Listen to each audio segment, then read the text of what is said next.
When the River Forgets. A story of displacement and endurance. Part 1. The Breaking. The messenger arrived on a morning when the mist hung low over the river, turning the world gray and uncertain. Nata'ki saw him first. A young man from the southern band, his horse lathered with sweat, his face drawn tight with exhaustion, or fear, or both. She was grinding corn outside her mother's lodge when he rode past, heading straight for the council house. He did not look at her, did not look at anyone. His eyes were fixed straight ahead, as if looking away might make him disappear. Nata'ki's hands stilled on the grinding stone. Around the village, others had noticed too. Women straightened from their work. Children stopped playing. Even the dogs went quiet, sensing the shift in the air. Her mother, Mahpee, emerged from the lodge, wiping her hands on her deerskin skirt. She was a tall woman, strong despite her 50 winters, her black hair threaded with silver, but her back still straight as a pine. "Go find your brother," she said quietly. "Mother." "Now, Nata'ki." Nata'ki rose and walked toward the fields where her brother Amik worked with the other men, preparing the ground for spring planting. The corn from last year's harvest sat in baskets inside the lodges, enough to last until the next crop came in. Enough, barely, if they were careful. But watching the messenger disappear into the council house, Nata'ki had the sudden, terrible feeling that their careful rationing would not matter. That something was coming that would make all their preparations meaningless. The council met for 3 hours. When the doors finally opened, the elders filed out with faces like stone. Nata'ki's uncle, Kime, who led the council, stood on the steps and waited for the village to gather. People came slowly, reluctantly, knowing that news delivered this way was never good. Nata'ki stood with her mother and Amik, her younger sister Ayana clinging to Mahpee's hand. The child was only 8 winters old, too young to understand, but old enough to be afraid. Kime spoke without preamble. His voice was steady, but Nata'ki could hear the anger beneath it, held down with effort. "The agent has given us until the next full moon," he said. "We are to leave these lands and move to the territory the government has designated for us, 300 miles west. If we do not go willingly, soldiers will come to force us." Silence. Then everyone began talking at once, shouting, arguing, demanding to know how this could happen, why, what they had done to deserve this. But Nata'ki already knew the answers. She had heard the stories from other villages, other bands. The pattern was always the same. The white settlers wanted the land. The land was good, fertile soil, clean water, forests full of game. So they drew lines on paper and said the land was theirs now, had always been theirs, would be theirs forever. And if people were already living there, that was unfortunate, but irrelevant. "We cannot go," someone shouted. "This is our home. Our ancestors are buried here." "The corn is planted," another voice added. "We will starve if we leave now." "We will starve if we stay," Kime said heavily. The agent was clear. No food, no supplies, no trade if we refuse. And if we resist, soldiers will come.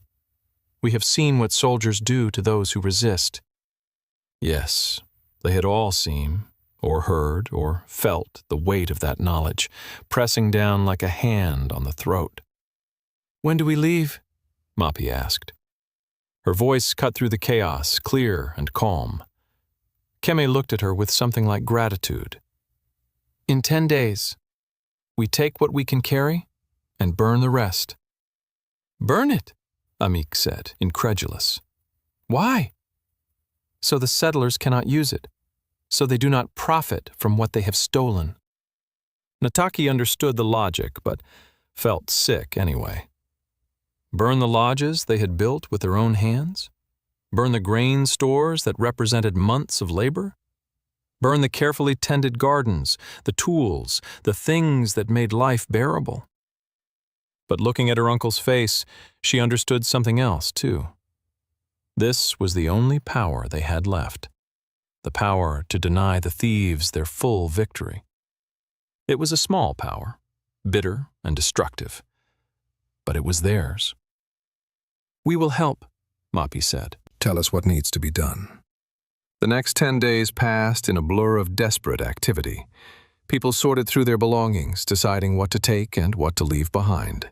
The choices were brutal: food or clothing, tools or blankets, heirloom items that held memories or practical things that would help them survive. Nata'ki packed and repacked their bundles until her mother finally took them from her hands. "Enough," Mahpee said. "We cannot take everything. We cannot take anything that is not essential. But the winter robes, we will make new ones. Father's hunting bow, Amik will make a new one. Grandmother's basket." Mahpee's face softened. She picked up the basket, woven from river reeds in a pattern that had been passed down for generations. It was beautiful and useless, too fragile to survive the journey, too large to carry. "Tell me about it," Mahpee said. "What?" "Tell me the story of this basket. Who made it? When? Why? Tell me so that I can tell Ayana, so that she can tell her children." Nata'ki felt tears burn her eyes, but held them back. "Grandmother made it the summer before she died. She used reeds from the bend in the river where the current is slow. She said the slow current made the reeds stronger, more flexible. She wove it in the old pattern, the one her grandmother taught her. She said," her voice cracked, "she said that as long as we remembered the pattern, we could always make more baskets, that the memory was more important than the thing." "Then we will remember," Mahpee said firmly. She set the basket down gently as if laying a child to rest. "And one day, when we are settled again, we will make new baskets in the old pattern, yes?" "Yes," Nata'ki whispered. But she did not believe it, could not believe it. How could they settle when they were being torn from the only home they had ever known? How could they make anything when everything was being taken from them? On the last night they gathered at the river for a final ceremony.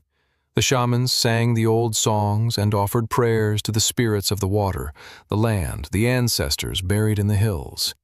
People wept openly, not bothering to hide their grief. Nata'ki stood with her family, Ayana's small hand in hers, and looked at the river that had given their people life for generations beyond counting. Her grandmother used to say the river had a memory, that it carried the voices of all who had lived beside it, all who had drawn water from it, fished in it, bathed in it, been born and died within sound of its eternal flow.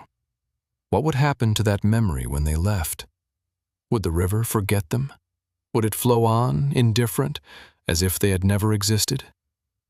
"The river will remember," her mother said quietly, as if reading her thoughts. "Even if we cannot return, the river will know we were here." Nata'ki wanted to believe this, needed to believe it. But belief was becoming harder every day. The ceremony ended.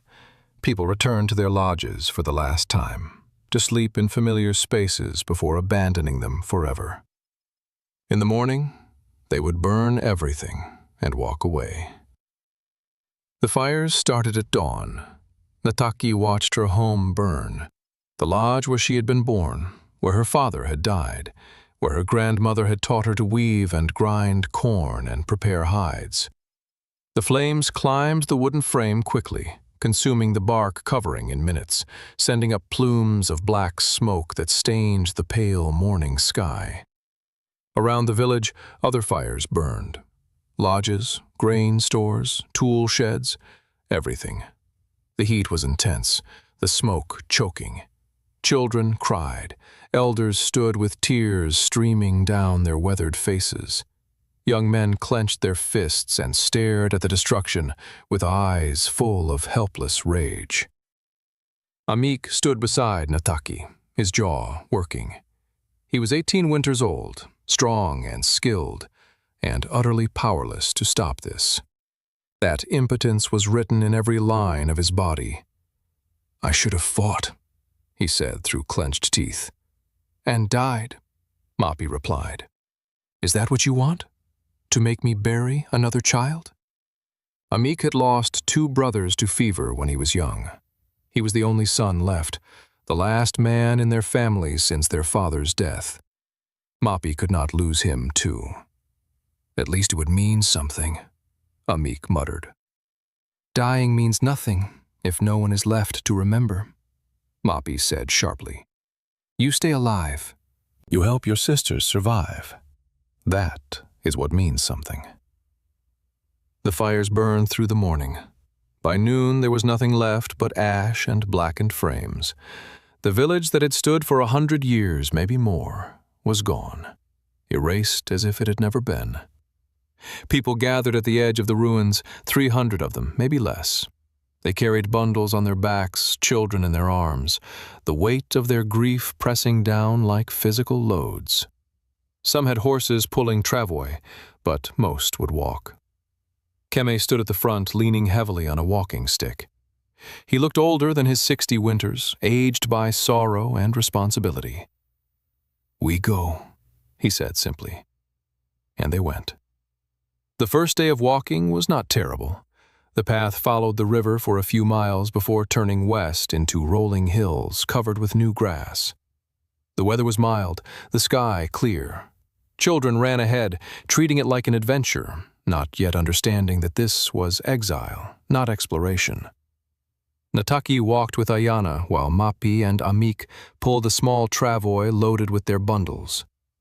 They had left so much behind. What remained barely filled the travois, and Nata'ki felt the lightness as a kind of violation. Their lives reduced to this: a few baskets of food, some clothes, 2 blankets, a cooking pot, a knife.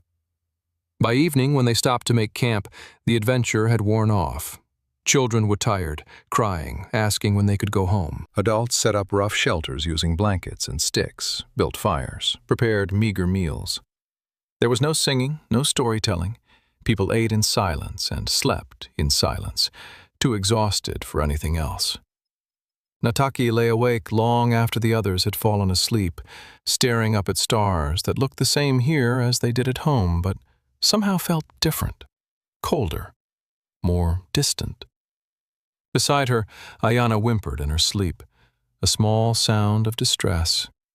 Nata'ki pulled her closer and whispered the lullaby their grandmother used to sing, about the river and the fish and the reeds that grew in the shallows. The child quieted, soothed by the familiar melody, even in sleep. Tomorrow they would walk again, and the day after, and the day after that, 300 miles to a place they had never seen, where the government said they belonged, but which would never be home. Nata'ki closed her eyes and tried to sleep, but sleep would not come. Instead, she listened to the sounds of the camp, snoring, crying, the crackle of dying fires, and wondered how many of them would survive the journey. Part 2. The Road of Sorrows. They walked for 2 weeks straight, stopping only to rest and eat and tend to the sick. The land changed around them, from the familiar hills of home to strange prairies that stretched endlessly in all directions, grass waving like water, the horizon so distant it seemed like the edge of the world. People began to fall ill, first the very old and very young, then others. A fever spread through the group, leaving people shivering and weak. They kept walking anyway, because stopping meant falling behind, and falling behind meant being left. An old woman died on the 5th day. They buried her beside the trail, wrapped in a blanket, marked with a cairn of stones. The shamans said prayers, brief and hurried, because they could not afford to linger. A child died on the 7th day, then another old man, then a woman in childbirth, and her baby with her. Each death was marked with stones, with prayers, with tears that dried quickly in the wind. And then they walked on, leaving the dead behind in unmarked graves in an unmarked land. Nata'ki felt herself growing numb to it, not because she did not care, but because caring too much would break her, and she could not afford to break. Not when Ayana needed her, when her mother needed her, when every step required a conscious choice to keep moving. On the 10th day, they reached a river. Not their river, but a different one, wider and faster, the water brown with silt. The crossing was treacherous. The current was strong, the bottom slippery with rocks. People linked arms and waded across, helping the children and elders, pulling the travois through water that came up to their waists. Halfway across, a young boy lost his footing. The current caught him, pulled him downstream. His mother screamed. Men dove after him, but the water was too fast, too powerful. They found his body a mile downriver, caught in some reeds, his small face peaceful as if sleeping. They buried him on the far bank and walked on. Amik changed during those weeks. The anger that had sustained him in the first days burned out, replaced by a hollow determination. He stopped talking except when necessary. He helped people cross rivers, carried children when their mothers could not, hunted when they passed through wooded areas, bringing back rabbits or birds that were divided among the families. Nata'ki watched him and worried. He was becoming hard, closed off, a thing of survival rather than a person. But she did not know how to reach him, how to bring him back. She was barely holding herself together. Mahpee, meanwhile, seemed to grow stronger as the journey progressed. She walked with her back straight, her face calm, her hands always busy, tending the sick, comforting the grieving, organizing the evening camps. People began to come to her with problems, with fears, with questions. She became a kind of anchor for the group, steady when everything else was chaos. "How do you do it?" Nata'ki asked one night, watching her mother tend to a sick child. "Do what?" "Stay so calm, so strong." Mahpee looked up from the child, her eyes tired but clear. "I am not calm. I am not strong. I am terrified every moment of every day. But if I show that terror, if I let it control me, then your sister will be terrified too. And the people who look to me for guidance will lose hope. So I pretend. I pretend to be calm, to be strong, until the pretending becomes real enough to get through another day." "Is that enough? Pretending?" "It will have to be." The child began to cough, a wet, rattling sound. Mahpee lifted her gently, holding her upright until the coughing subsided. The child's mother sat nearby, too exhausted to cry, her face a mask of despair. "Rest," Mahpee told her. "I will watch her tonight." "I cannot ask." "You are not asking. I am offering. Rest." The woman nodded and curled up on the ground, asleep almost immediately. Mahpee continued to hold the sick child, rocking slowly, humming a soft melody. Nata'ki watched and felt something shift inside her chest. Her mother was right. Pretending could become real. Strength could be built from nothing more than the decision to act strong. It was a fragile kind of power, but it was power nonetheless. She moved to sit beside her mother, taking the child into her own arms so Mahpee could rest. The child was hot with fever, her breathing labored, but she quieted at the transfer, sinking into Nata'ki's embrace. "Thank you," Mahpee said quietly. "I am only doing what you taught me." "Then I taught you well." They sat together through the night, passing the child back and forth when one of them grew tired, keeping vigil until dawn broke pale and cold over the endless prairie. The child survived. So did they. Another day, another mile, another small victory against the impossible. On the 15th day, they encountered another group. They appeared on the horizon like mirages wavering in the heat, a long line of people moving in the same direction, heading west toward the same designated territory. As the two groups drew closer, Nata'ki could see they were in worse shape than her own people, thinner, more ragged, fewer in number.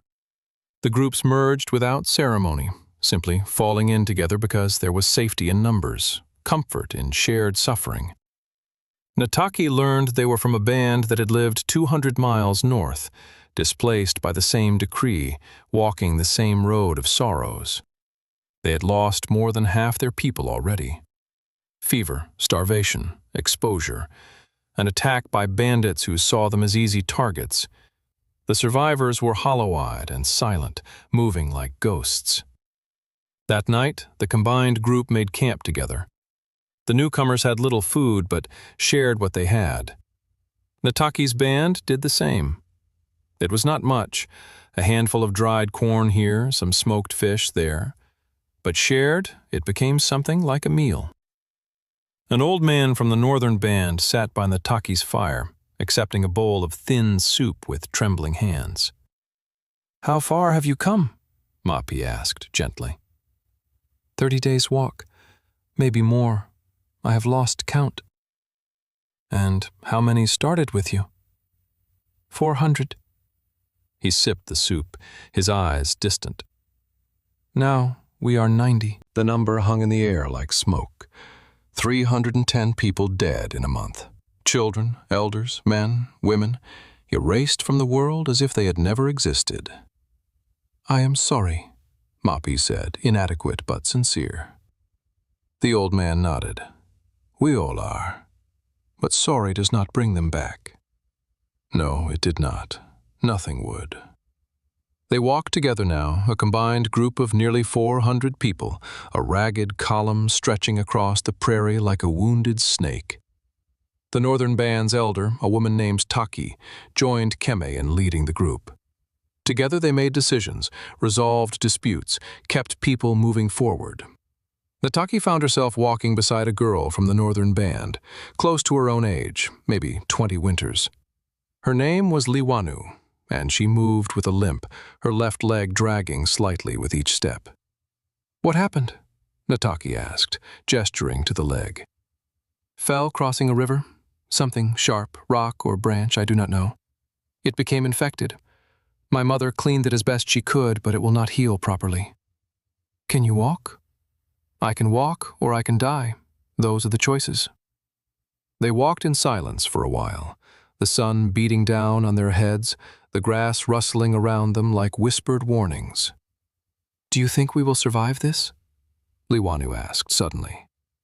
Nata'ki did not answer immediately. Honesty warred with the need for hope. Finally, "Some of us will. But not all. No, not all." "I do not think I will be one of the ones who makes it." "Why not?" Liwanu gestured to her leg. "I am slowing down. Soon I will not be able to keep up. And when that happens, I will be left behind." "We will not leave you." "You will have to. You cannot carry me 300 miles. Nata'ki wanted to argue, to insist that they would find a way, that no one would be left behind. But she knew it was a lie. People were being left behind every day, the old who could not keep pace, the sick who could not recover, the injured who could not heal. It was cruel, but necessary. The group could not stop for everyone who fell. "Then we will make sure you do not fall," Nata'ki said finally. Liwanu looked at her, surprised. "Why would you do that?" "Because," Nata'ki said simply, "we are stronger together than apart. And I think we will need all the strength we can find." From that day on, Nata'ki walked beside Liwanu, matching her pace, helping her over rough ground, sharing her food and water. It slowed them both down, but Nata'ki found she did not care. There was something vital in this act of mutual support, something that made the journey bearable in a way that solitary survival could not. Others noticed. Amik began helping an old man from the northern band who could barely walk. Mahpee took in a young mother whose baby had died, giving her something to care for again in the form of Ayana. Small acts of kindness rippled through the group, tying them together, making them more than just a collection of refugees. They became, improbably, a people. Part 3. The Long Crossing. The land changed again as they moved west. The prairie gave way to scrubland, dry and harsh, with sparse vegetation and little game. Water became scarce. They walked past dried creek beds and dusty water holes, finding nothing. On the 23rd day, a child died of thirst. They had given him every drop they could spare, but it was not enough. His small body was buried beside the trail, another cairn of stones, another prayer whispered to uncaring skies. People began to despair. The promised territory was still weeks away, and they were running out of strength, out of supplies, out of hope. Fights broke out over trivial things: who got more water, who was carrying less weight, who was slowing the group down. Keme and Nata'ki did their best to mediate, but even their authority was wearing thin. On the 25th day they found water, a small spring bubbling up from between rocks, creating a pool no larger than a cooking pot. It was barely enough, but they took turns sipping from it, filling their water skins, rationing carefully so everyone got at least a few swallows. That night, camped around the spring, Mahpee called a gathering. "We are losing ourselves," she said bluntly. "We fight among ourselves, we despair, we forget who we are. This cannot continue." "What would you have us do?" someone asked bitterly. "Pretend this is not happening? Pretend we are not dying?" "No, I would have us remember. Remember the stories, remember the songs, remember why we survive, not just to survive, but to carry our people forward. Our ancestors walked difficult paths before us. They endured, so will we." "Our ancestors were not forced from their homes." "Our ancestors faced many things," Mahpee interrupted firmly. "Drought, famine, war, loss. Every generation has its trials. This is ours. But we are not less than those who came before. We are their children. We carry their strength in our blood. And we will endure, because that is what our people do." Silence followed her words. Then, slowly, people began to nod. An old woman began to sing, her voice thin but clear, one of the old songs about perseverance and hope. Others joined in, their voices blending, creating something beautiful from their collective pain. Nata'ki sang too, her voice joining her mother's, her sister's, her brother's. Liwanu beside her sang in a different language, but the melody was similar enough to harmonize. Around the fire, people from two different bands sang together, their distinctions melting in the music. It was a small thing, a fragile thing, but it mattered. In that moment, they were not just refugees fleeing a broken promise. They were a people with a history, a culture, a reason to continue. The singing went on late into the night, and when people finally slept, they slept a little more peacefully, a little more connected to something larger than their individual suffering. The next morning, they found tracks. Amik spotted them first, hoof prints in the dust, too many to count, heading roughly in the same direction they were traveling. Fresh, maybe a day old. "Soldiers?" someone asked nervously. "Maybe, or traders, or settlers. Should we avoid them?" Keme and Nata'ki conferred quietly, then shook their heads. "We continue on our path. If they are soldiers, avoiding them will only make us look guilty of something. And if they are traders, we may be able to barter for supplies." So they followed the tracks, wary and tense, and by midday they saw the source. A wagon train, 15 wagons pulled by horses and oxen, moving slowly across the scrubland. The wagons stopped when they saw the approaching group. Men with rifles appeared, standing guard, their faces suspicious. But they did not shoot. They waited. Keme approached alone, his hands visible and empty, his posture non-threatening. He spoke to the wagon leader, a tall white man with a thick beard and eyes that had seen too much sun.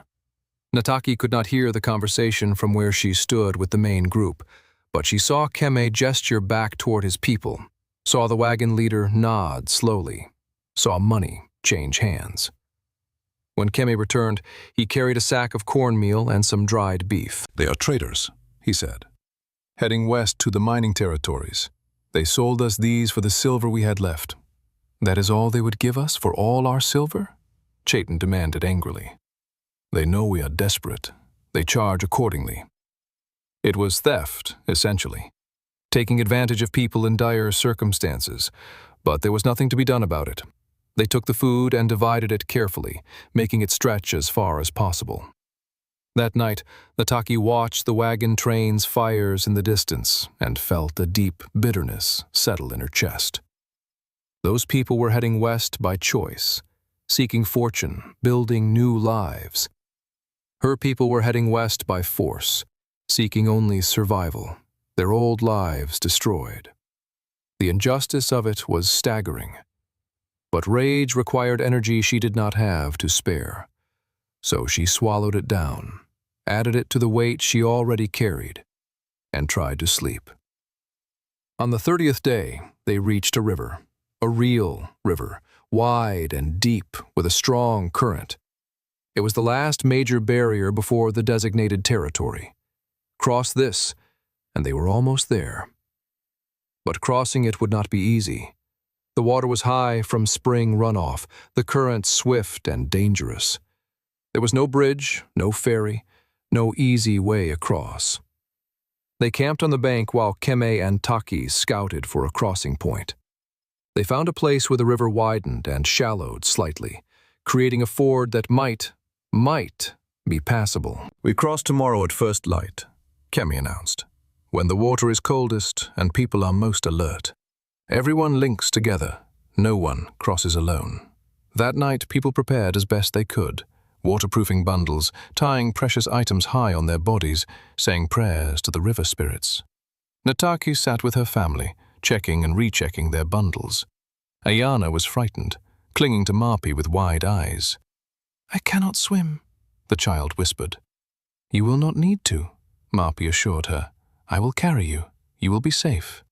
But looking at the dark water rushing past, Nata'ki was not sure any of them would be safe. They entered the water at dawn, when the light was grey and uncertain. The cold hit like a physical blow, stealing breath, numbing limbs. People gasped and cried out, but kept moving, linked arm in arm, forming a human chain across the current. The water rose quickly, to their knees, their waists, their chests. The current pulled at them, trying to sweep them away. Children screamed, elders prayed. Young men and women planted their feet and held on, refusing to be moved. Halfway across, a woman lost her footing. The current took her instantly, ripping her from the chain. People lunged after her, but she was gone, swept downstream, her screams cut off abruptly when her head went under. They kept moving, had to keep moving. To stop was to die. Nata'ki held Liwanu with one arm and Ayana with the other, her muscles screaming with effort, her feet slipping on the rocky bottom. Beside her, Amik anchored them, his strength keeping them from being swept away. Step by step, inch by inch, they crossed. When Nata'ki's feet finally found shallow water, when she pulled herself and her burdens up onto the far bank, she collapsed in the mud, gasping, shaking with cold and exhaustion. Around her, others were doing the same. Coughing, crying, thanking the spirits, searching frantically for family members. 3 people had been lost to the river, a woman, an old man, and a child. Their bodies would never be recovered, never buried properly, never mourned as they deserved. But the rest had made it. Against all odds, the rest had crossed. They built fires and dried themselves, and tried to find warmth in their soaked clothes and frozen limbs. And when they had recovered enough to move, they stood and walked on, leaving the river behind, carrying its dead with them in memory, if not in body. Part 4. The Promised Land. 2 days later, they reached the edge of the designated territory. It was not what they had been promised. The agent had described good land, fertile soil, plenty of water, game in the forests. What they found was a barren expanse of rocky ground with sparse vegetation, a thin creek that would dry up by summer, and no sign of game anywhere. People stood at the boundary marker, a wooden post driven into the ground with Indian Territory painted on it in white letters, and stared in disbelief. "This is it?" Chayton said. "This is what we walked 300 miles for?" Kemi's face was grim. Apparently. We cannot survive here. There is nothing. Then we will make something from nothing. They walked into the territory, spreading out across the barren land, searching for the best place to settle. What they found was a shallow valley with some protection from wind and access to the creek. It was not much, but it was what they had. They began to build.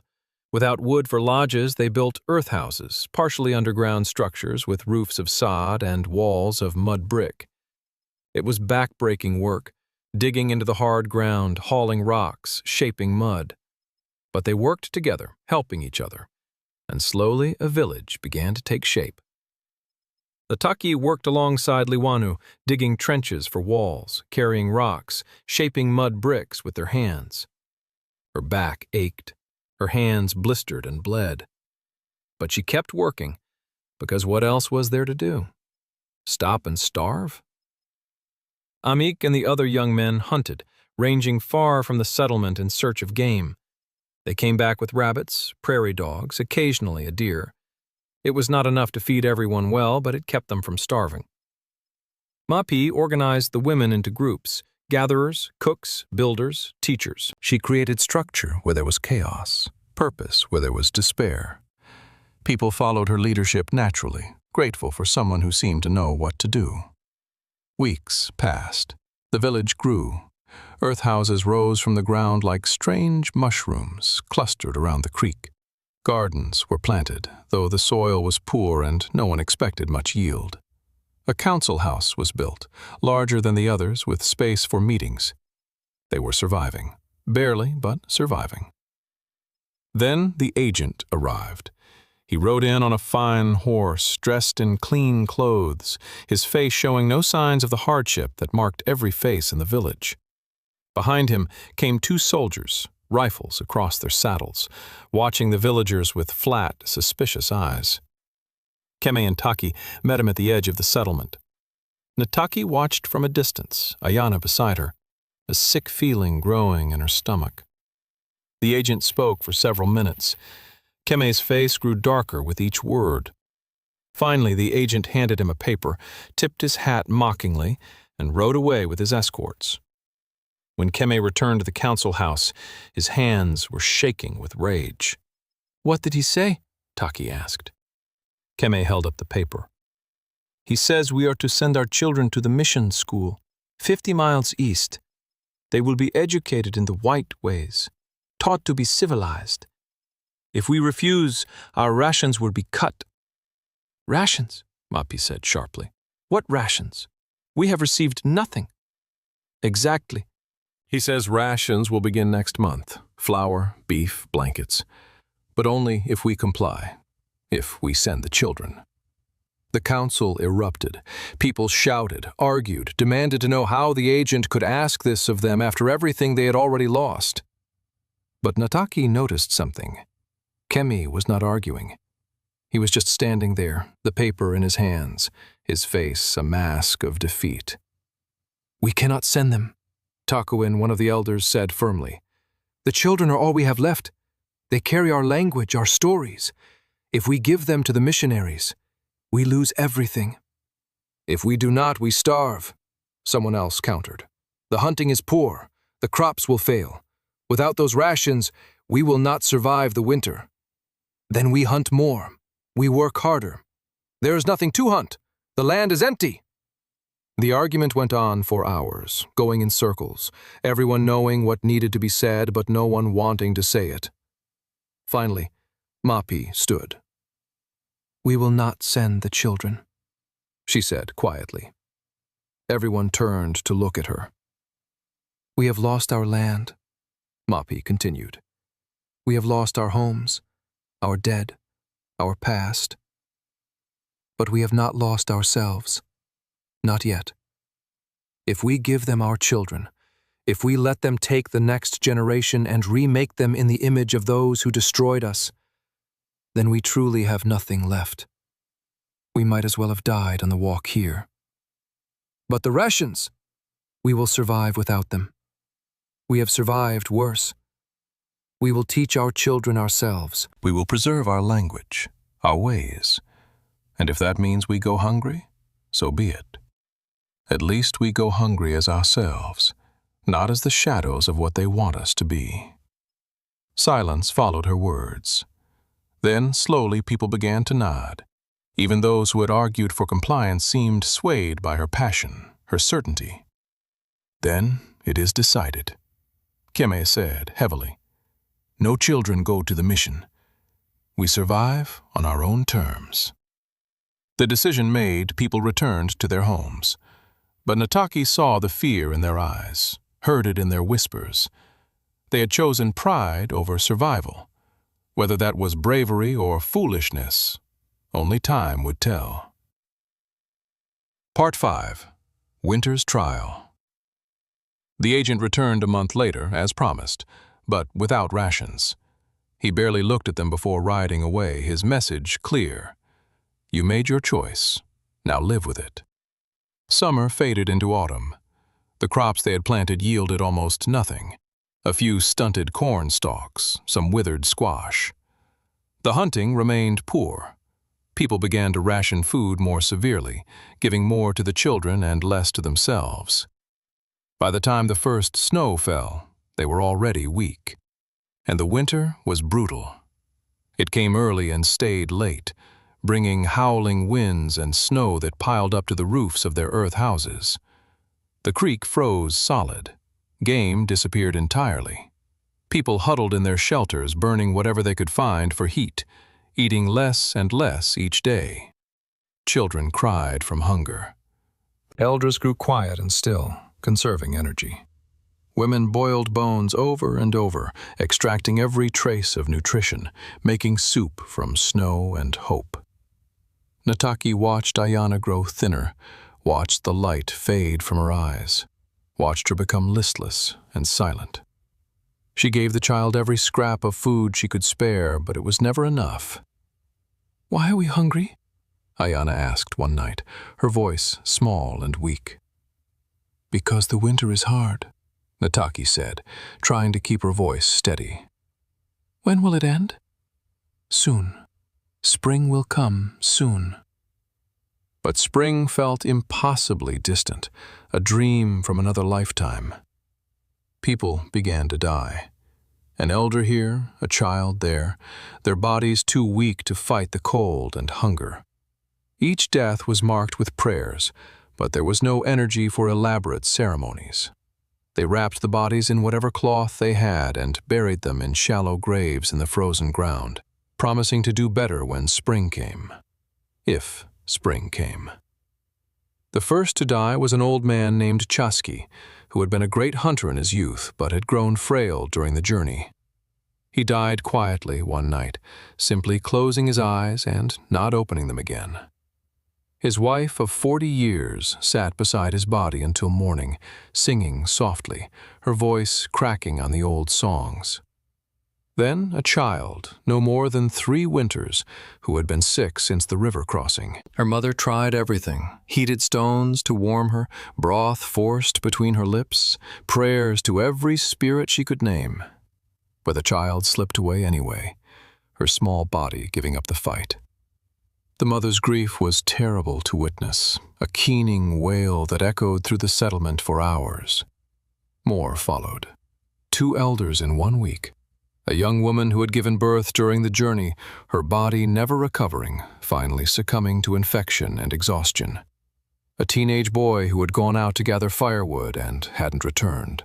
His frozen body found 3 days later, half buried in a snowdrift. Each death diminished them, not just in numbers, but in spirit.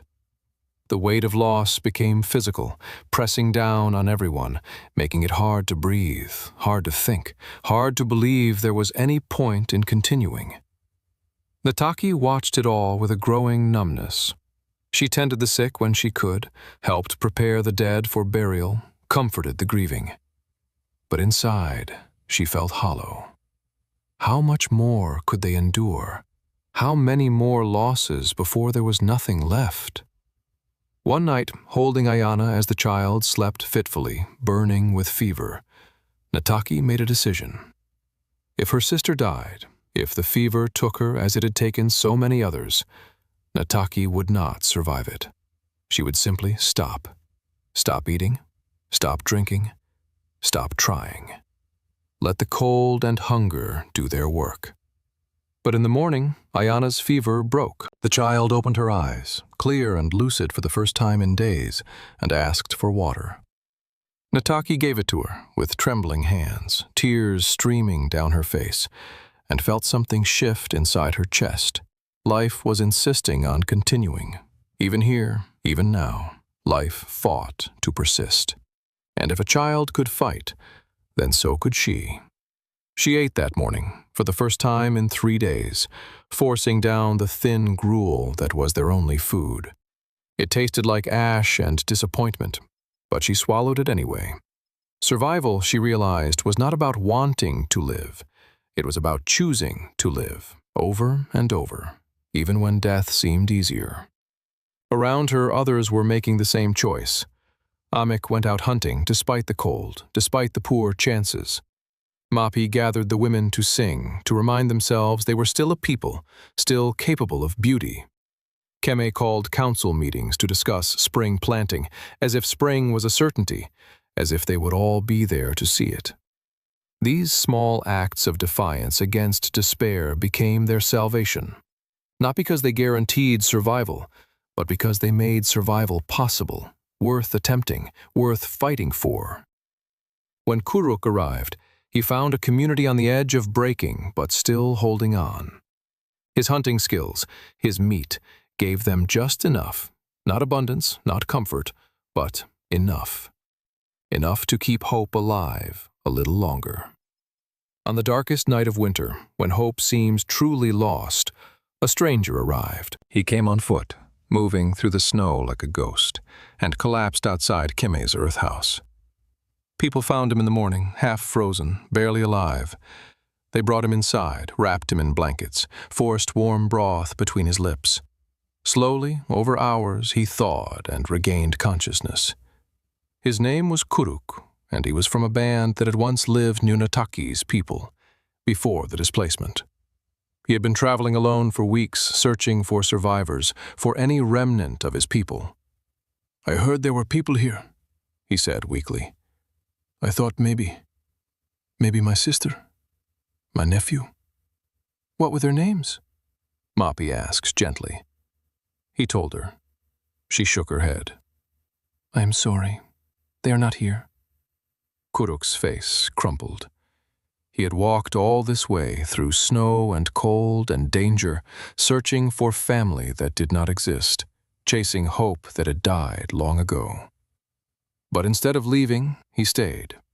He recovered his strength over the next few days, and then he began to help. He was a skilled hunter and tracker, better than anyone in the village. He went out in the worst weather and came back with rabbits, sometimes a deer, once a wild turkey. The meat saved lives, not many, but enough. Enough to keep hope alive a little longer. Nata'ki found herself watching him, this stranger who had lost everything and yet kept giving. He moved with a quiet efficiency, spoke little, but his actions were loud. He was doing what needed to be done, not because he had to, but because he could. One night, she found him sitting outside his earth house, staring at the stars. "You should be inside," she said. "It is too cold out here." "I am used to cold." She sat beside him anyway, pulling her blanket around her shoulders. "Why do you help us? We are not your people." "All survivors are my people now," he said simply. "We are all that is left." "You could have kept walking, found another band, another place." "I could have. But where would I walk to? Everywhere is the same now. Everywhere is loss. At least here, I can make the loss mean something. I can keep people alive. That is worth staying for." Nata'ki understood. She had felt the same thing, working to keep Liwanu on her feet, caring for Ayana, helping her mother. The purpose was fragile and small, but it was something to hold on to when everything else had been taken. "Thank you," she said, "for the hunting, for staying." Kuruk nodded, but said nothing. They sat in silence, watching the stars wheel overhead. Two people among many, trying to survive the unsurvivable. Winter finally broke in the 3rd month. The snow began to melt, the creek thawed, and green shoots appeared in the mud. People emerged from their earth houses, blinking in the sunlight, counting who remained. They had lost 40 people over the winter, 40 out of 400. 10% of their population gone to cold and hunger and disease. But 360 remained. 360 who had endured, who had survived. They buried the winter dead properly now, with full ceremonies, with songs and prayers and tears. They built cairns and planted seedlings over the graves, making a place of memory and honor. And then they turned to the work of rebuilding. Gardens needed to be planted, houses needed repair, children needed teaching, life needed to continue. Nata'ki threw herself into the work, trying to outrun the grief that threatened to consume her. She planted seeds with Liwanu, who had survived the winter but whose leg had worsened, the infection never quite healing. She taught Ayana the songs their grandmother had taught her, making sure the child knew the words, the meanings, the history. She helped Mahpee organize the women into work groups, finding purpose in the structure. Kuruk stayed, becoming part of the community, part of their collective effort to survive. He hunted, he helped build, he sat on the council when his input was needed. He was quiet but reliable, and people came to depend on him. And slowly, imperceptibly, Nata'ki found her eyes following him when he moved through the village, found herself listening for his voice in council meetings, found herself seeking his company in the evenings, sitting beside him in comfortable silence, sharing the weight of their separate sorrows. She did not know what it meant, did not have the energy to examine it too closely. But it was there, a small warmth in the cold, a possibility in the darkness. Part 6. New Roots. Spring brought not just warmth but visitors. Other displaced bands, hearing of the settlement, began to arrive. They came in small groups, 5 people here, 10 there, refugees from the same forced exodus, survivors of the same trail of tears. The settlement grew. Earth houses were built for the newcomers, gardens expanded. A second council house was constructed to accommodate the larger population. With the growth came new skills, new knowledge. One group brought seeds for crops that grew well in poor soil. Another brought techniques for capturing and storing rainwater. An old woman arrived who knew healing herbs that grew in this region, could treat infections and fevers with local plants. The settlement was becoming something more than a place to wait out death. It was becoming a community, a people being reborn from the ashes of what had been destroyed. Mahpee was at the center of it all, organizing, mediating, leading. She was elected to the council formally, the first woman to hold such a position in their tradition. But the traditions were changing, adapting to new realities. Women had always held power in the home. Now that power was being recognized publicly. Nata'ki was proud of her mother, but also worried. Mahpee was working herself to exhaustion, never resting, always giving. She was in her 50s now, not young, and the years of hardship had taken their toll. "You need to slow down," Nata'ki told her one evening. "I will rest when the work is done. The work is never done. Then I will never rest." Mahpee smiled, but it did not reach her eyes. "Someone has to keep things moving forward. Someone has to believe we can build something here. Others can help. Let them. They do help, but I am good at this, at organizing, at leading.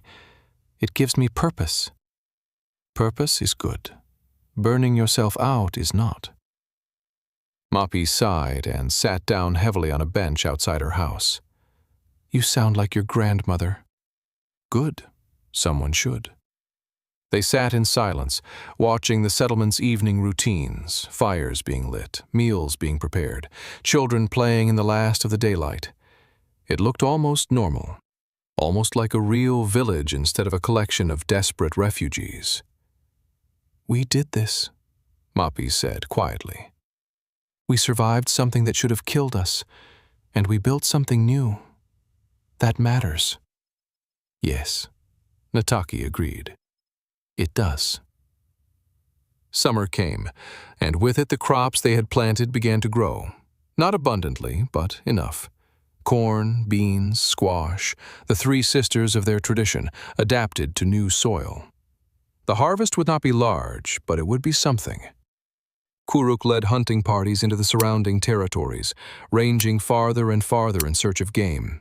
They found buffalo, small herds that had been missed by the white hunters. The meat and hides were brought back and divided among the families, and for the first time in over a year, people ate well. A celebration was called, a feast with dancing and singing and stories. It was small compared to the festivals of the old days, but it felt monumental. A declaration that they were still alive, still a people, still capable of joy.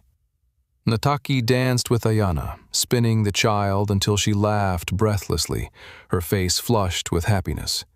Amik drummed, his hands finding the old rhythms, his face relaxed for the first time in months. Mahpee sang, her voice joining others in harmonies that echoed across the valley. And Kuruk watched from the edge of the firelight, not dancing, but present, his eyes finding Nata'ki's across the flames. When their eyes met, he smiled, just slightly, just enough. And Nata'ki felt something flutter in her chest, something that might have been hope, or might have been the beginning of something else entirely. After the dancing, when the fire had burned down to coals and people were drifting to their homes, Kuruk approached her. "Walk with me?" he asked. They walked along the creek, away from the settlement, into the quiet darkness. The moon was full, painting everything silver. Water burbled over stones, eternal and uncaring.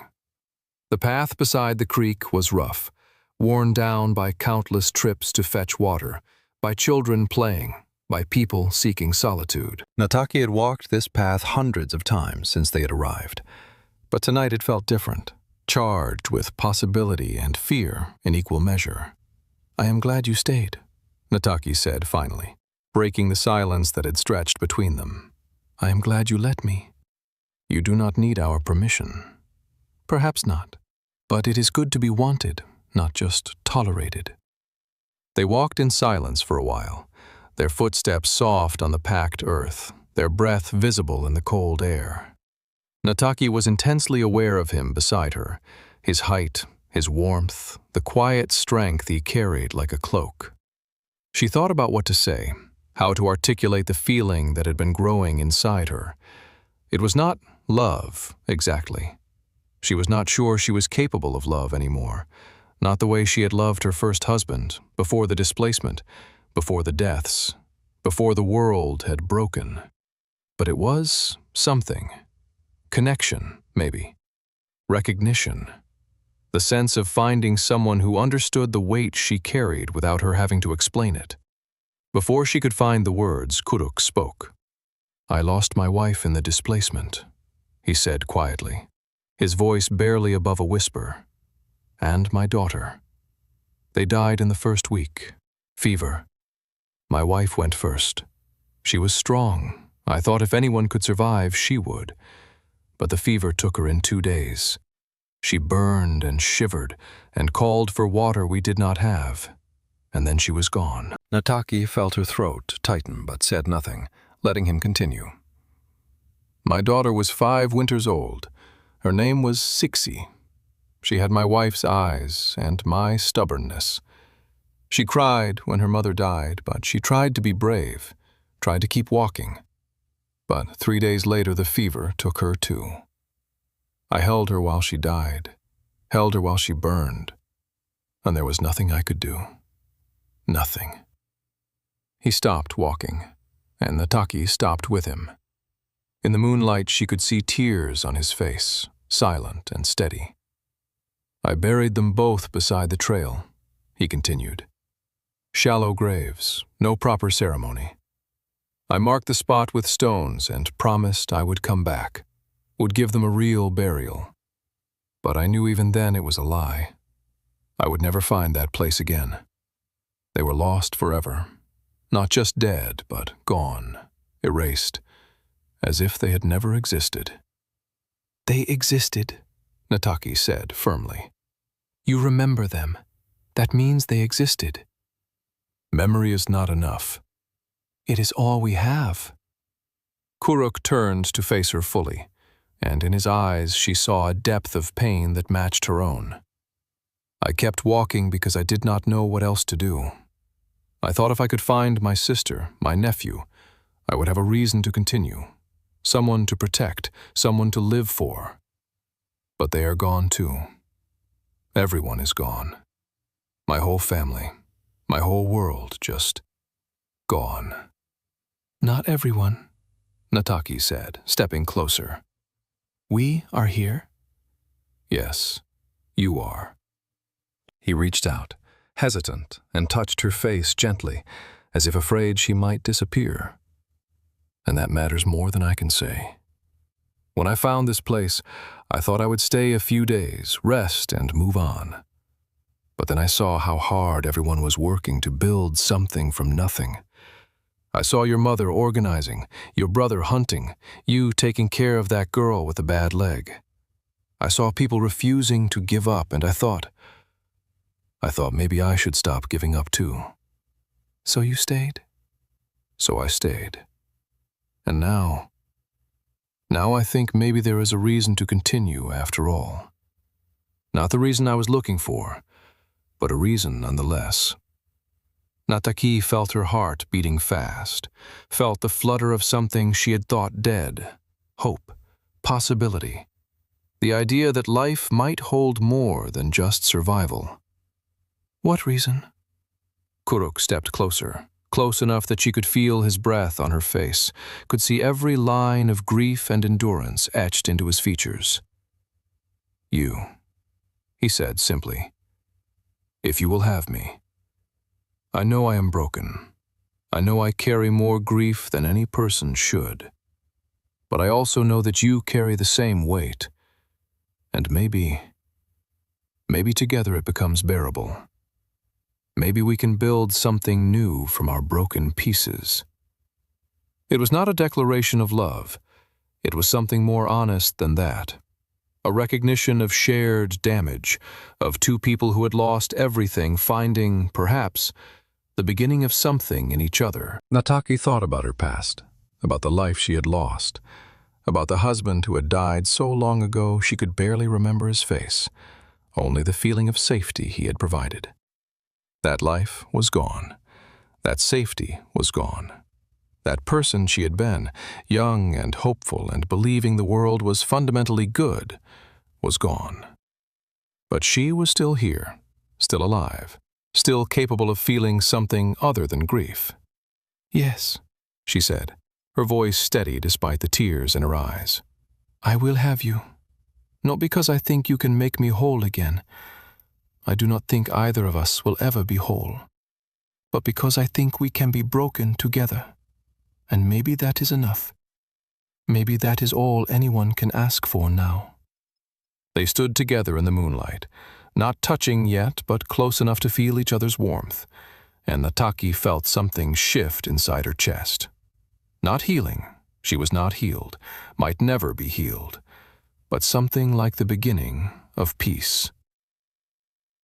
Part 7. What We Carry. They were married in the autumn, in a ceremony that blended old traditions with new realities. There was no elaborate feast, no expensive gifts, but there was community, witnesses, blessings from the elders. Mahpee cried, not from sadness, but from relief. Her daughter was settling, finding stability, building a future. Amik stood beside Kuruk as a witness, accepting him into the family with a firm handshake and a rare smile.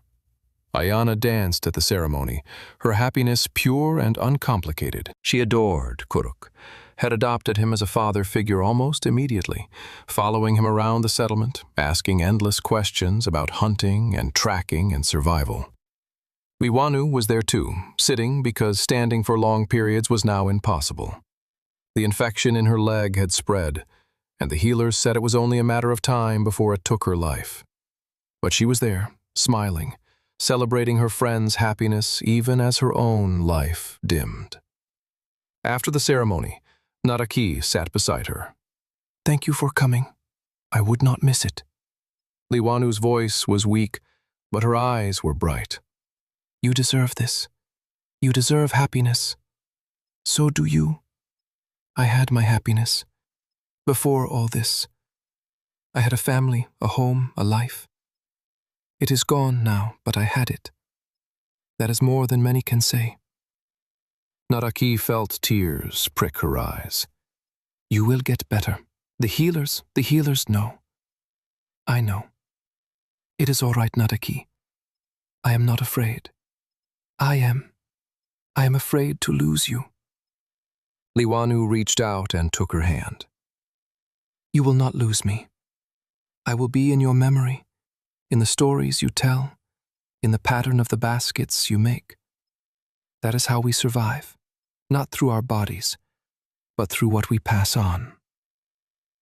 They sat in silence, holding hands. Two women who had walked through hell together and emerged on the other side, changed but unbroken. Liwanu died 2 weeks later, peacefully in her sleep. They buried her on the hillside overlooking the settlement, wrapped in a blanket Mahpee had woven, her favorite possessions tucked around her. Nata'ki sang the funeral songs and wept openly, mourning not just a friend, but everything they had lost together and survived together. Winter came again, but this time they were prepared. Stores of food, warm clothes, sturdy houses. The season was still hard, but it did not kill them. They survived, and that was its own kind of victory. In the spring, Nata'ki discovered she was pregnant. The news spread through the settlement like fire, celebrated as a sign of hope, of continuity. A child born in this new place, a new generation. Mahpee was overjoyed, already planning, already preparing. Amik carved a cradle board, beautiful and intricate, from wood he had traveled 3 days to find. Kuruk became even more devoted, hunting extra to make sure Nata'ki ate well, building additions to their house to make room for the baby. But Nata'ki herself felt conflicted. Joy at the new life, yes, but also fear. Fear that she would fail this child the way their people had been failed. Fear that the world had nothing to offer a new generation except more suffering. She shared these fears with her mother one evening, sitting outside while Mahpee ground corn. "I am afraid," she admitted. "Afraid to bring a child into this world." Mahpee's hands stilled. "I was afraid too, when I was pregnant with you. The times were uncertain even then. There was sickness, raids, hunger. I thought, what right do I have to bring a child into such hardship?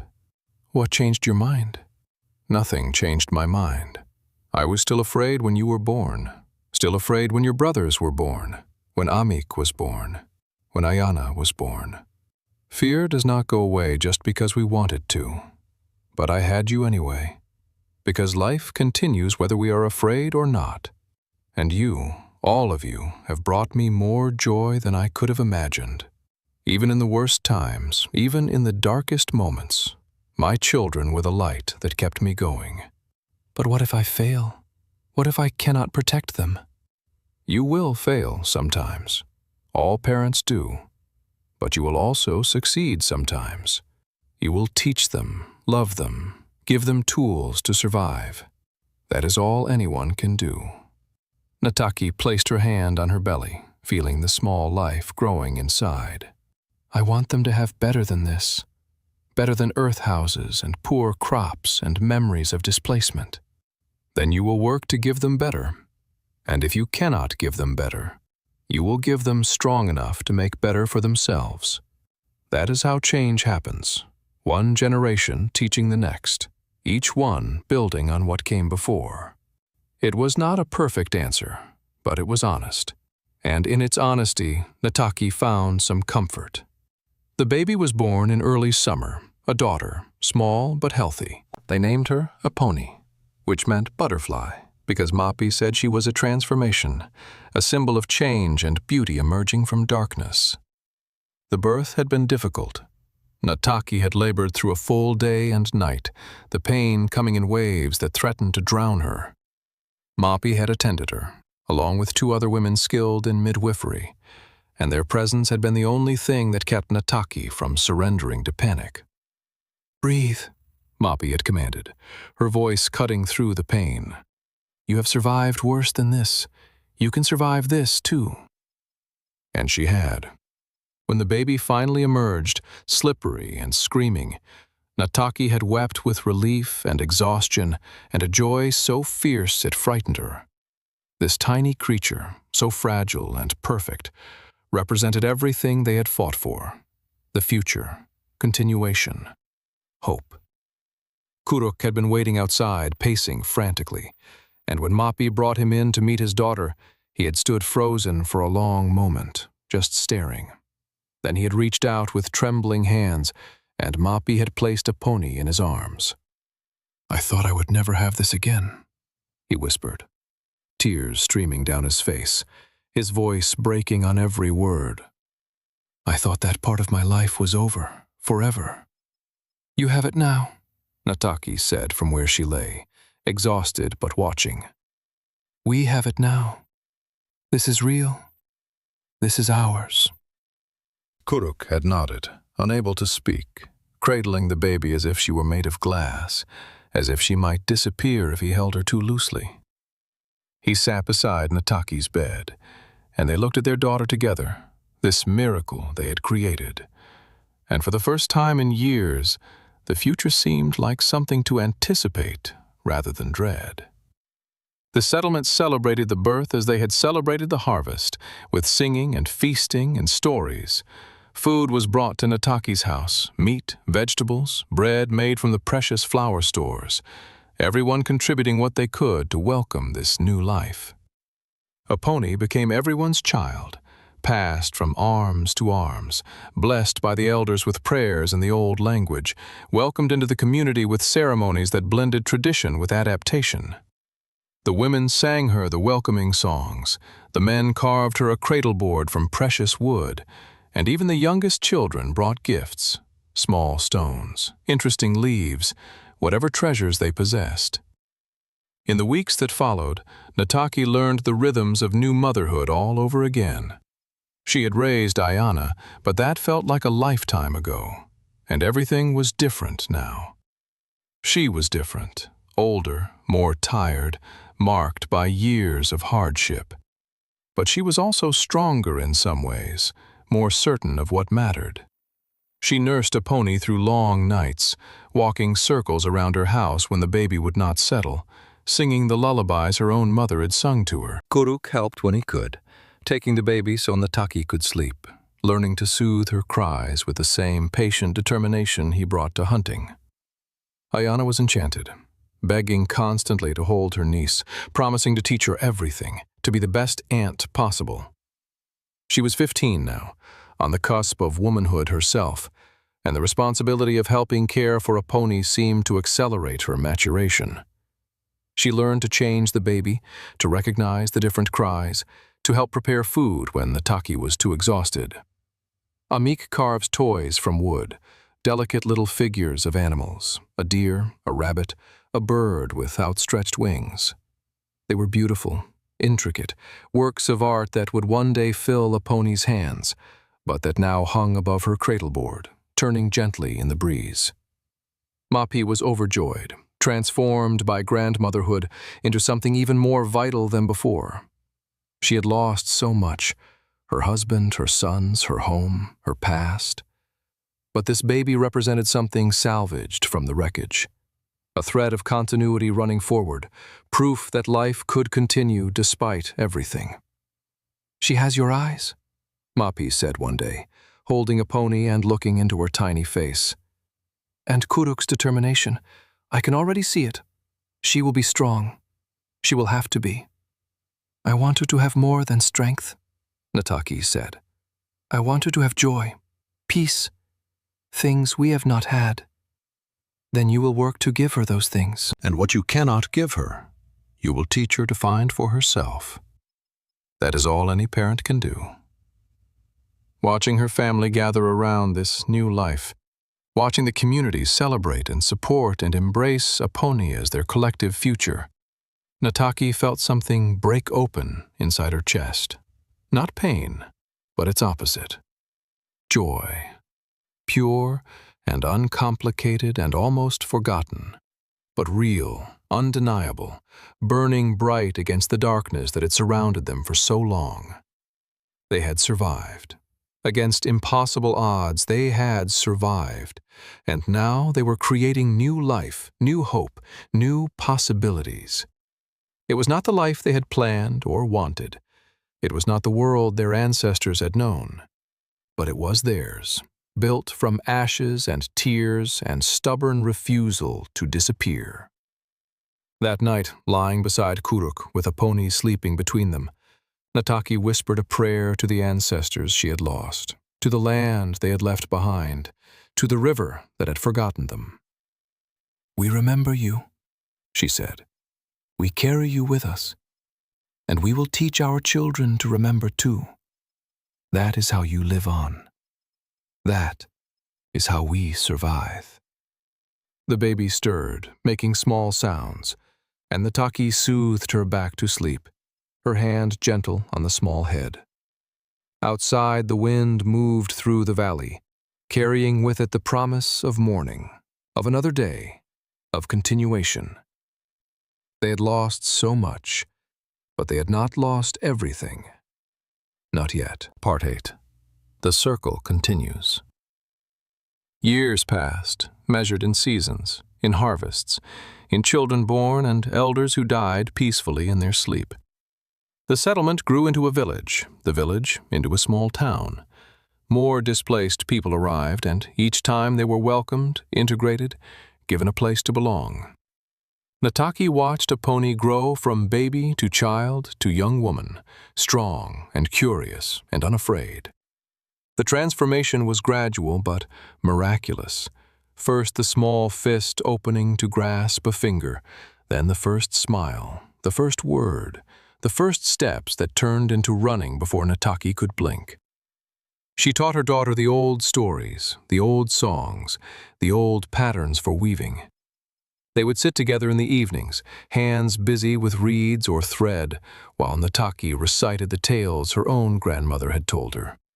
Stories about how the world was made, about trickster spirits and animal helpers, about the importance of reciprocity and respect. Why did Raven steal the sun? Aponi would ask, her small face serious. Because the world was dark and cold, and the people were suffering. Raven saw their pain and decided to help, even though it was dangerous. Was he afraid? Very afraid, but he did it anyway. That is what bravery is, being afraid, but acting anyway, because the need is greater than the fear. Aponi would nod thoughtfully, absorbing this, weaving it into her understanding of how the world worked. And Nata'ki would watch her daughter's face and feel a fierce protectiveness, a determination that Aponi would know these stories, would carry them forward, would not lose this essential part of herself no matter what else changed. But she also taught her daughter new things, how to survive in this harsh land, how to read the weather by watching the clouds and the way grass bent in the wind, how to find water by following animal tracks or noticing the green of vegetation, how to negotiate with the agents who came periodically with papers and demands, how to smile and nod while revealing nothing important, how to protect what mattered while appearing to comply. Why do we have to pretend? Aponi asked once, when she was perhaps 10 winters old, after watching her mother deal with an agent who wanted to count their population, assess their resources. Because, Nata'ki said carefully, they have power we do not have. They have soldiers, weapons, the authority of their government. If we fight them openly, we lose.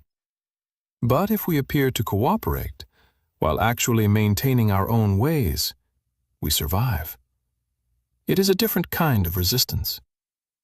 It feels like lying. It is lying.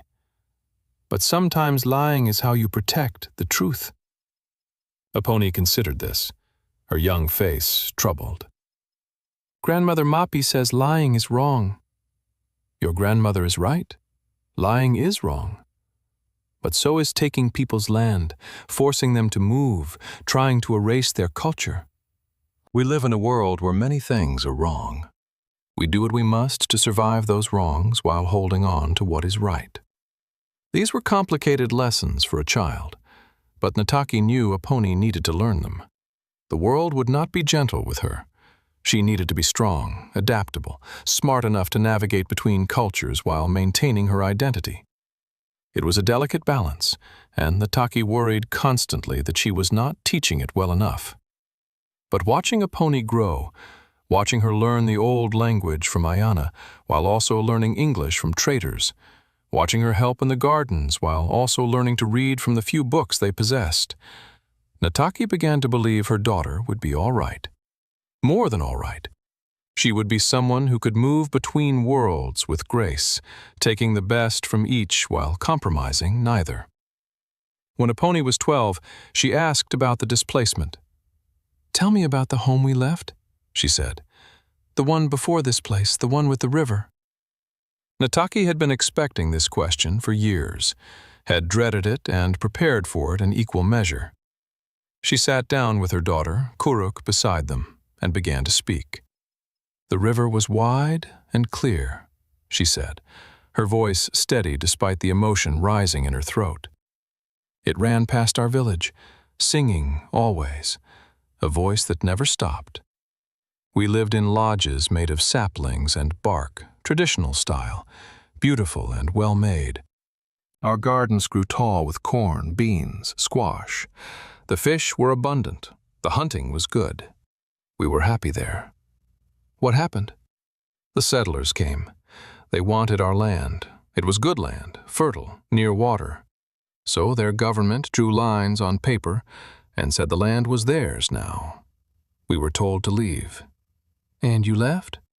"Yes, because the alternative was to be forced out by soldiers, to watch our people be killed. So we burned our own homes, packed what we could carry, and walked away." Aponi was quiet for a long moment, processing this. "Were you angry?" "I was furious. I am still furious, sometimes. But anger alone does not help, so I channel it into other things, into building this place, into teaching you, into making sure we survive and remember. That is how anger becomes useful." "I wish I could have seen it, the old place." "So do I, but it is gone now. What remains is the memory, and the memory is what we carry forward. As long as we remember, as long as we tell the stories, that place exists. Not physically, but in our hearts, in our culture. That is enough. It has to be." Kuruk spoke then, his voice quiet. "I never saw your mother's original home. I come from a different place, also taken, also destroyed. But I have heard her stories so many times that I can almost see it. The river, the lodges, the gardens. And one day you will tell these stories to your children, and they will see it too. That is how we keep it alive." Aponi nodded slowly, and Nata'ki saw something shift in her daughter's face. A deepening, a maturation. The moment when a child begins to understand the weight of history and her place in it. "I will remember," Aponi said seriously. "I will tell my children, and they will tell theirs. The river will not be forgotten." "No," Nata'ki agreed, pulling her daughter close. "It will not." Mahpee grew old gracefully, her hair pure white now, her face a map of wrinkles earned through hardship and joy in equal measure. She stepped back from leadership gradually, allowing younger voices to guide the community, but her wisdom was still sought, her counsel still valued. Amik married and had children of his own, 3 sons who grew tall and strong, learning to hunt from their father and Kuruk, learning to farm from their grandmother, learning the old ways even as they invented new ones. Ayana became a teacher, gathering the children each day to pass on language and tradition. She was fierce about this work, refusing to let the missionaries take even one child, arguing passionately in council meetings that their identity depended on controlling their own education. Kuruk remained steady, a quiet presence at Nata'ki's side through everything. They had more children, 2 sons, another daughter, and raised them together with a pony, creating a family that was both traditional and entirely new. But the outside world kept encroaching. Settlers moved closer. Mines opened in the surrounding hills. Railroads were planned, routes drawn across lands the government had promised would remain indigenous forever. The promises, as always, were broken. When a pony was 15, the agent came with new papers. The territory was being reduced again. They would have to move to an even smaller area, even more barren, to make room for white settlement. The community was devastated. Move again? After everything they had built? After all the years of work and sacrifice? "We could fight," Amik said in the council meeting. He was in his 40s now, still strong, still angry. "And lose," Mahpee replied. She was nearly 70, her voice thin but clear. "We cannot win a war against them. We have tried resistance before. It ends in blood." "Then what? We just accept this, again and again, forever?" "We accept what we must, and we resist how we can." "How? By moving peacefully? By doing what they say?"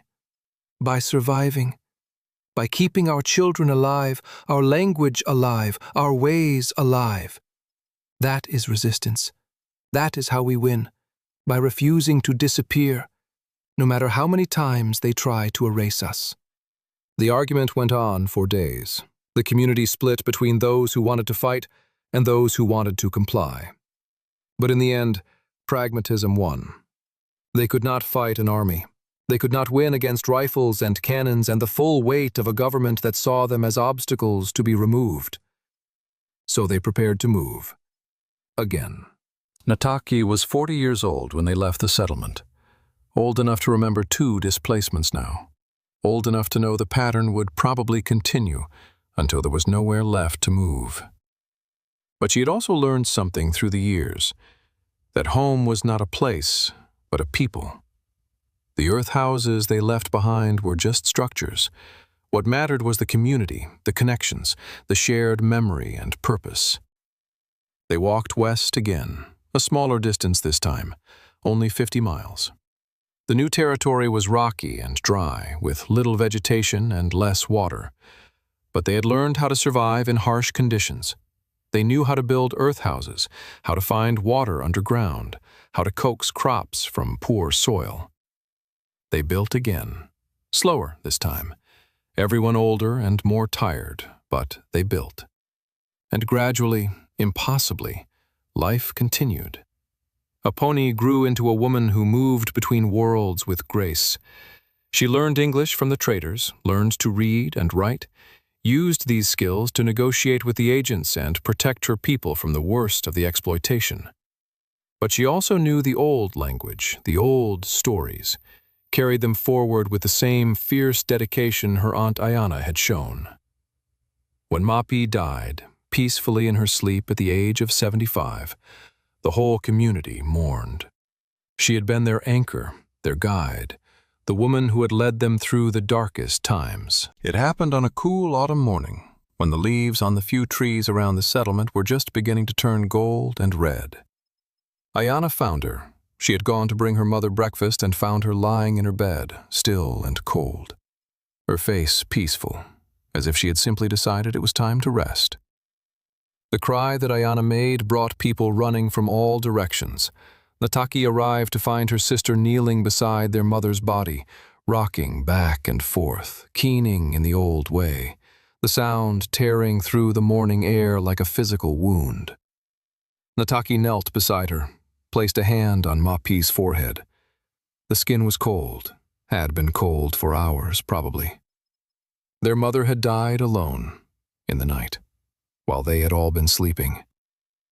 There was something unbearably sad about that a woman who had given so much to so many had died without anyone to hold her hand, to whisper comfort, to ease her passage. But looking at her face, Nata'ki thought maybe Mahpee had wanted it that way. She had always been private about weakness, about vulnerability. Perhaps dying alone, on her own terms, was fitting. Perhaps it was the last act of control in a life that had been subject to so many forces beyond her control. They prepared her body according to tradition, washing her carefully, dressing her in her finest clothes, arranging her hair with the silver comb she had carried from the old home. Women came to help, singing the old funeral songs, their voices blending in harmonies that had been sung for generations, for hundreds of years, for time beyond memory.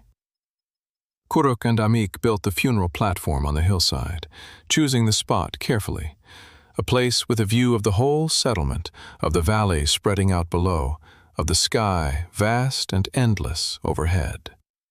They worked in silence, their movements slow and deliberate, treating each timber as if it were precious, each knot tied as if it were sacred. The funeral was held 2 days later, giving people time to travel from neighboring settlements, from scattered camps, from wherever they had heard the news. Nearly 500 people came. More than Nata'ki had realized knew her mother, loved her, had been touched by her leadership and strength. The ceremony lasted all day. Speakers came forward one by one to share memories, to tell stories of how Mahpee had helped them, guided them, saved them in some cases.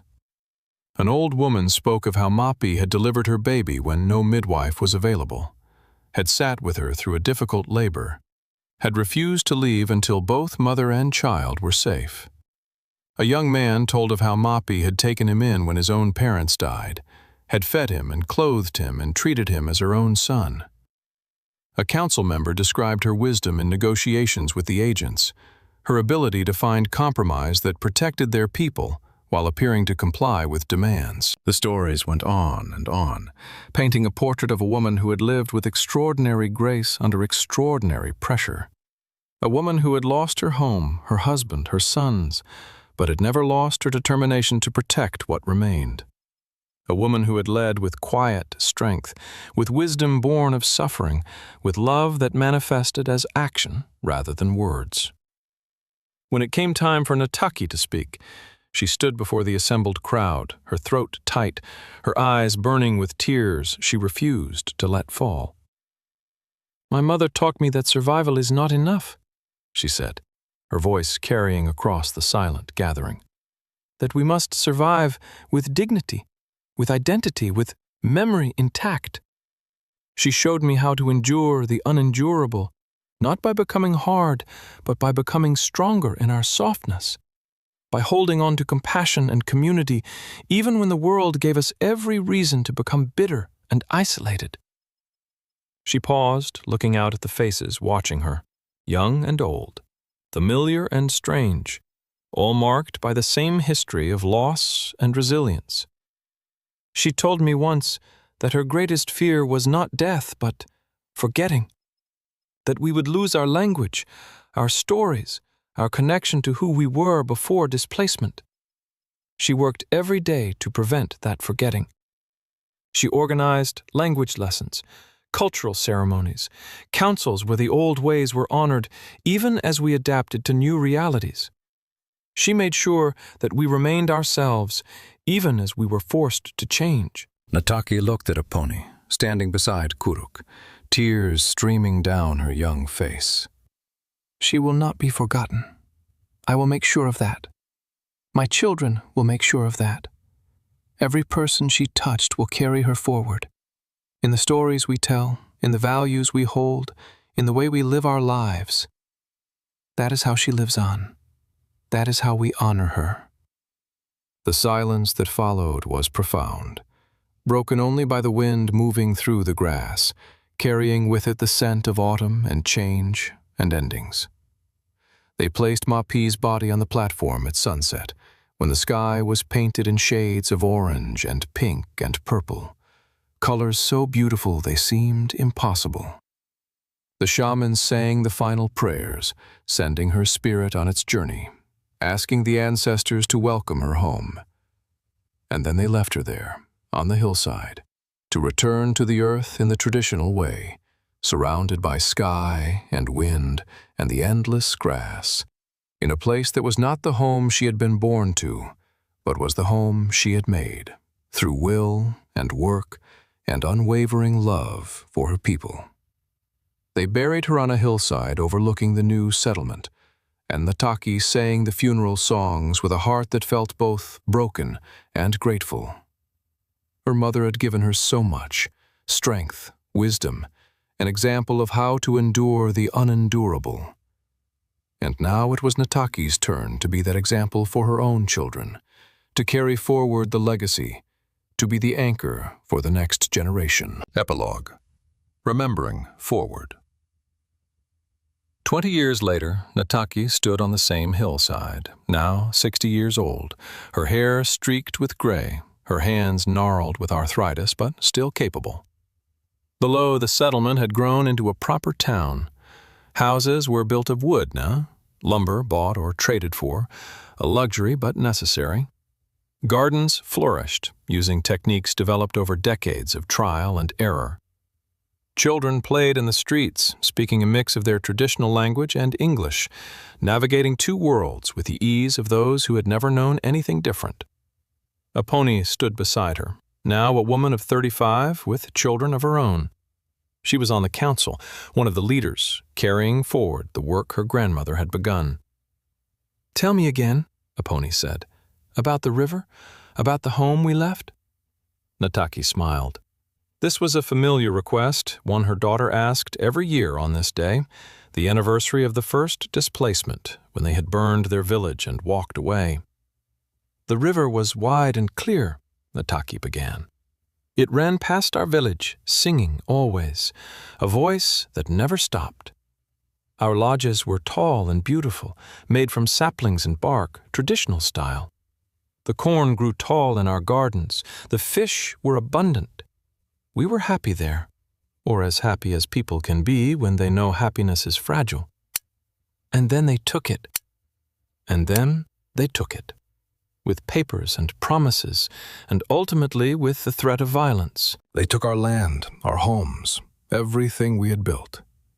But we survived. Yes, we survived. Your grandmother led us, and your uncle, and so many others who are gone now. We walked and we built, and we walked again and built again. We adapted. We endured." "Was it worth it?" a pony asked quietly. "All the suffering? All the loss?" Nata'ki considered the question carefully. That is the wrong question. Worth implies choice, implies that we could have chosen otherwise. We could not. So the question is not whether it was worth it, but what we do with what we have. And what we do is survive. We carry forward the memory of what was lost. We teach our children who they are, where they come from. We adapt without disappearing. That is what we do.